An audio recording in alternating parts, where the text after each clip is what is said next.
Hi, I'm Nadas. And I'm Reese. And today we're asking, is Jesus our rescuer? This is Kleer series.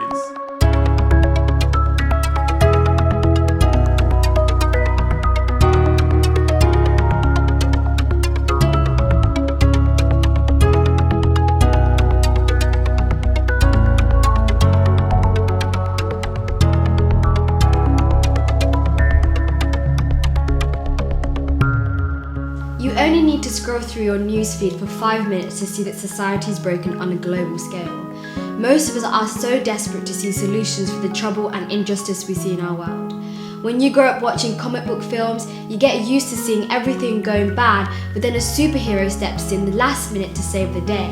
It can easily be disheartening when this doesn't happen in real life. Perhaps the most common objection to the claims of Christianity is that our world is so messed up. Surely, if God existed, he would have done something to fix it by now.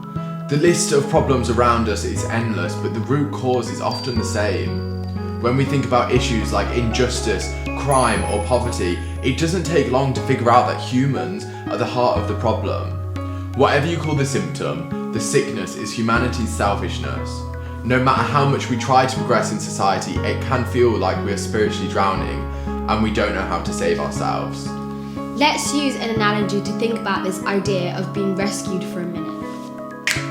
Have you ever thought about the challenges a lifeguard faces when they're trying to save souls at sea?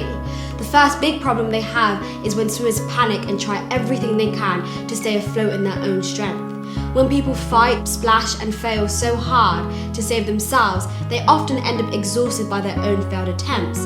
This is just like people who are trying to get out of their own mess in life, but their best efforts seem like a drop in the ocean. The second big problem for lifeguards is when swimmers don't think they need rescuing at all. They haven't noticed how far they've drifted from the shoreline towards danger. They think that everything is going swimmingly until suddenly it's not. By the time they realise that they're in trouble, it's sometimes too late. An experienced rescuer can see you need help before you know it yourself. One of the boldest claims Jesus made about himself was that he was that kind of rescuer. He came to help those that knew they were in trouble and couldn't get out of it of their own. And he came to save those that didn't even realise they needed saving yet. In other words, Jesus came to rescue the whole world. Jesus may have been known as a great teacher, but God knew we needed more than an inspirational message to fix the world we live in. The good news of Christianity is that God recognised that we couldn't make it to the shore on our own. We could never save ourselves by our own efforts. That's why Christians don't stop believing in God when things go wrong. They know God isn't off duty while we drift away forever. Through Jesus, we find that much needed lifeline and discover that God has jumped right into our world and become totally involved.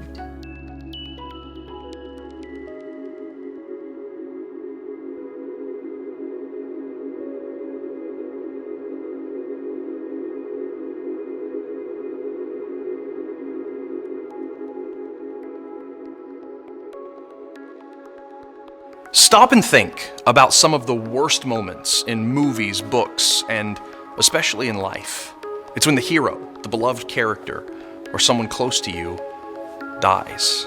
It's the last word, when hope ends. It's the one thing everyone fights against, which means we must not want it. We must not want to die. We must want to stay alive. And yet, this sureness of death, no riches, science, or distraction has ever finally solved or made right.